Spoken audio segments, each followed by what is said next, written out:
谢霞逊棋王杯总决赛巅峰对决是由红方玉面神佛蒋川对阵黑方外星人王天一。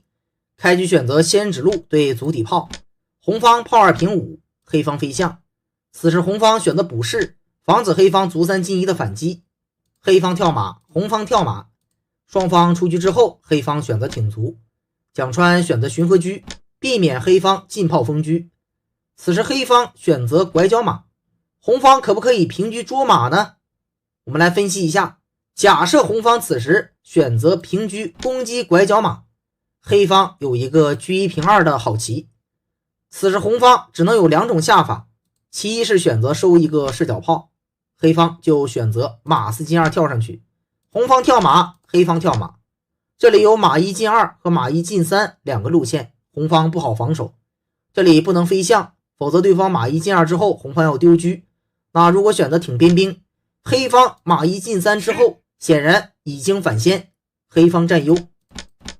所以这个局面下，红方如果不选择炮8平6，如果选择马8进7，黑方可以选择卒3进1的妙手。此时红方如果选择吃马，黑方拱过来，形成先弃后取，黑方有过河卒，明显反先占优。因此我们分析这个局面下，红方是不能够平车捉马的，因为左面的子力还没有动，显然高手的拐角马也不是能轻易进攻的。此时蒋川选择上边马是冷静的好棋，黑方出车，红方车9平8。此时黑方选择补士固防，红方进炮封车。这里平炮对车，蒋川就平车顺势捉马，黑方炮3平4顶住。以上都是流行的布局选择，蒋川选择平炮直接对窝车，削弱黑方右翼的防守力量。此时黑方要想办法把主力车调动到自己的右翼，该怎么处理呢？如果选择车8进6，红方可以炮5平8，那么你黑方一吃，我就马8进7，黑方的车还是过不来。那如果这里误走了退车腰对，红方有一步4两拨千斤的好棋，车6退2，这样呢给马一守，将来有进炮打车、飞象抓车的手段，那黑方的车陷入困境，有丢掉的风险，红方大优。所以这里王天一呢没有冒进，选择车8进4巡河是冷静的好棋。蒋川先跳边马，黑方送掉自己的卒，再把车调过来，比较安全的选择。这样呢主力车过来，自己的右边呢就安全了很多。蒋川选择跃马，黑方炮打边兵，红方要求对车。蒋川特大，以己之长攻彼之短，想通过马炮残局去磨天一。这里呢发挥自己马炮残局的长处。走到这里，天一选择炮打边兵，红方炮7退1，拉住对方的马炮，准备下步棋要强行兵3进1冲过去。黑方此时有一个非常好的思路，就是马7进6。这里跳马之后，看起来中卒是直接被对方打掉，但黑方有一步马踩中兵弃马的妙手。红方吃，黑方有一个进炮，这里炮打马，马踩炮，先弃后取，黑方可以满意。红方此时也只能选择炮打边卒，那么黑方呢就打马一将，再选择退炮，形成当前局面双方基本均势，基本和棋。王天一并不是没有看到这个选择，可能呢他觉得这么下呢简单和棋并不是很满意，所以没有选择马7进6，而是选择了回马踩炮。但这样一个下法并不是特别明智，被红方简单平炮之后，黑方再上马踩，那么红方蒋川就不选择平炮再回来，而是选择退一步，相当于红方白白多走了2步棋。此时黑方还是可以考虑马7进6，如果你选择打卒，我就炮抬一步，这里呢威胁马踩炮，相对来讲还比较顽强。但天一特大选择的是跃马上来，由此红方进入比较优势的阶段。实战当中，蒋川选择平炮打马，先咬住，如果你的马乱动，我此时炮打中卒，打向又是先手，所以天一不肯，选择卒5进1。红方终于把自己的3兵强行渡过去，对黑方形成巨大威胁。黑方拱边卒，蒋川进兵，王天一退马，这里红方炮3平5，还是消灭掉黑方的中卒。实战当中，王天一跳马，红方一打，黑方就马儿进4。这也是刚才黑方跃马之后的后续手段，想通过这样的方式强行交换，蒋川欣然接受，形成这个局面。红方选择炮5进1可能优势更大，将来把黑方的3卒打掉，形成中路的3杆兵，很厉害。但蒋特大并没有这样去选择，而是选择了炮打边卒，消灭黑方的有生力量，依然是求稳的选择。那么黑方选择跃马，蒋川就选择退炮，不让对方拱边卒和马6进8的路线。黑方平炮，准备要退炮打兵，蒋川早有计划，这里没有理睬，先补一手象，下得非常稳。当你退炮打我的兵，红方有一步炮5平8的好棋。那为什么黑方此时不能去打兵呢？如果你现在打掉我，红方我可以冲兵，这里有一个利用你的马巧过兵的妙手。你的马得躲，红方我再选择下底炮叫杀，那无论你怎么防，我就兵器进1冲下去，这样在左力呢攻势很猛烈，黑方不好防守。因此这个局面下，王天一不打兵，而是选择回马，是正确冷静的下法。现在我的马躲开，你失去了巧过兵的手段，那这个兵呢只能是往下冲才能保留。黑方你再打，我就进炮守住，这个兵呢是不能简单丢的。此时黑方选择跳马，红方兵5进1，黑方平炮打兵，蒋川进炮打一下，再选择回炮，不让黑方马8进6。黑方又选择回马打兵，蒋川就简单躲一下，黑方选择对卒，这样呢破掉红方3个兵的优势，先处理掉这样一个兵，然后呢再伺机消灭中兵，慢慢呢去消耗对手。此时红方选择进炮，黑方进马，这里有马8进6的威胁，蒋川下的非常稳健，阳象顶住，王天一进马叫杀，红方下一回选择回象。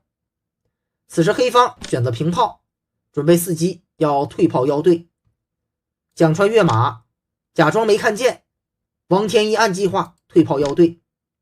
那么如果选择打了，人家上士一吃，这边的兵啊依然是孤立无援，将来大概率会被对方打死，所以蒋川选择下底炮牵制是好棋。你不能打兵，否则我下底炮是重炮。那黑方呢就选择飞象打，红方下兵，黑方炮子退1，红方也退炮保住。下到这里双方僵持，此时实战王天一杨氏，这里是一个很好的防守，不让红方马7进6。红方靠兵，黑方继续补士，蒋川选择羊角士，这里走得非常冷静，把自己的防线补得跟城墙一样厚，让黑方没有任何可乘之机。王天一看啊，去骚扰呢是没戏了，赶快回去防守，把马跳回，这个马的位置非常好，不让红方冲中兵，同时控制红方的下2路兵。此时蒋川选择平冲炮，黑方避让，再平炮，这里黑方回马踩一踩，也是非常有经验的下法，凑一凑时间，也凑一凑部署。蒋川一看啊，这个兵呢总是受到对方的骚扰，不是办法，选择横兵放在边上，与你黑方的马形成田字格，你想踩我呢就费劲了。这里黑方选择冲卒，既然你不让我踩兵，我就把边卒先冲过去，将来没准呢可以给你背后来一刀。此时红方平炮，这里啊有一个进炮将再打死炮的棋，所以黑方必须要平炮拦住。红方再回来，黑方一看你这是干啥去了，啥事没有，我继续冲卒。红方跳马，黑方杨士，这里做好了摆中炮的打中兵的这样一个手段，因为你的马走开之后，中兵已经无根。实战当中蒋川选择冲进去，王天一就炮死平5。以上一段王天一展现出超强的残局功力，化解了红方的攻势，把中兵消灭之后，已经呢基本差不多，双方差不多要均势了。正当我们以为这盘棋要和棋的时候，蒋川发动了最后的总攻。实战当中红方兵2平3，黑方进将避让，红方后炮平5叫将，那如果老将再回来，红方下底炮，你落士我也要下底炮，所以黑方这里真的有些尴尬。实战选的落象是正确的下法，但两个象被打散之后，蒋川见缝插针，回马踩象，抓住了黑方的痛点。此时黑方时间已经比较紧张，实战呢选择踩一踩炮，那最终呢还是没有做出正确的判断。此时这个局面非常关键，可以说呢是本局的点睛之笔。王天一特大这里应该走炮5平1这步棋呢非常冷静，可以拉住对方的马炮，利用对方炮位置不佳，不让红方去踩象。这步棋一旦走出来，那红方估计就没有办法了。如果你选择躲炮，还想吃我的象，那我可以马6进4，这样呢给象生根，还踩炮抢先，甚至呢有反杀的可能，胜负难料。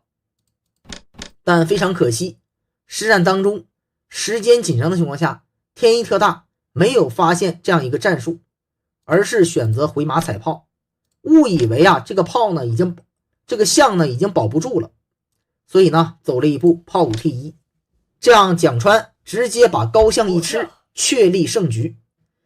因为把象破了之后，羊角士也要被吃掉了，这个棋防不住了。天一特大选择上将，蒋川此时有直接入局的手段，可以考虑直接横兵将军。如果你用马来吃，我打掉之后踩士要抽炮。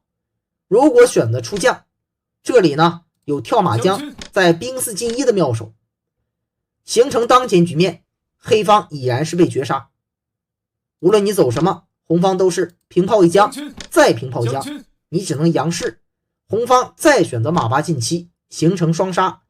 下步棋有马7退9的绝杀路线。如果你平炮，那我就简单平炮一将，再回马，形成马后炮的杀棋，非常精妙。但蒋川的时间也非常紧张，在这个局面下，蒋特大呢没有选择直接横兵直接入局，而是选择踩士，慢慢去拿捏对手呢，也是快棋赛当中比较明智的选择。实战黑方选择平炮，下得非常顽强。天一特大在劣势的情况下走的还是很顽强，出将抓马，红方躲，黑方跳，这里选择进炮将，再选择进马踩炮，王天一就回马保住。实战红方下底，准备打掉底象，同时伏有马9进8，王天一平炮顶住。虽然丢掉底象，但是黑方有回马踩炮的先手，再退炮打马。以上的招法黑方非常顽强，红方暂时无法取胜。此时天一选择跃马牵制，这里伏有挂角的威胁，也是牵制红方。蒋川走得非常稳健，直接平炮占肋。你如果挂角，我就帅5平4，有炮的掩护，你这边呢无法进攻。蒋川特大始终呢贯穿着攻不忘守。这里黑方退炮打兵，红方再选择进攻。下步棋有马9进7，黑方赶快平炮防，蒋川就跳上去吸住你的3路炮，同时攻击黑方的中炮。王天一选择进炮，岂料红方有一步炮3平1，下到这个局面下，对于黑方来说已然是非常危险。